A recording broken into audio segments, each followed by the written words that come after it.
Tasty আর খুব healthy একটা recipe হলো এই বিটরুট টিক্কি বা বিটরুট কাবাব। এটাকে বানানোর জন্য সবার প্রথমে বিট, গাজর, মিষ্টি আলু বা রাঙালুকে নুন আর জল দিয়ে প্রেশার কুকারে সেদ্ধ করে নিতে হবে। তারপরে চিনেবাদামকে শুকনো খোলায় নেড়ে নিতে হবে, দিয়ে ওগুলোর খোলা ছাড়িয়ে সাইডে রেখে দাও। তারপরে যে সবজিগুলোকে সেদ্ধ করলাম সেগুলোকে একটা গ্রেটারের সাহায্যে গ্রেট করে নাও। তার মধ্যে দিতে হবে খোলা ছাড়ানো চিনেবাদাম, তারপরে পেঁয়াজ, ধনেপাতা, লেবু, ভাজা মশলা, নুন আর তার সাথে পরিমাণ মতো বেসন দিয়ে ভালো করে হালকা হাতে মেখে নিতে হবে। দিয়ে তারপর ওগুলোকে গোল গোল করে কেটে নিয়ে বেশ হাতের সাহায্যে একটা গোল শেপ দিয়ে সুজির মধ্যে নাড়াচাড়া করে নিতে হবে হালকা ক্রিস্পিনেসের জন্য। ব্যাস এইভাবে অনেকগুলো আমি তৈরি করে নিলাম। তারপর এগুলোকে ফ্রাই করার পালা।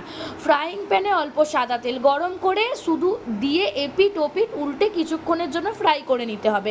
তাহলেই রেডি আমাদের টেস্টি বিটরুট টিক্কি, একদম হেলদি।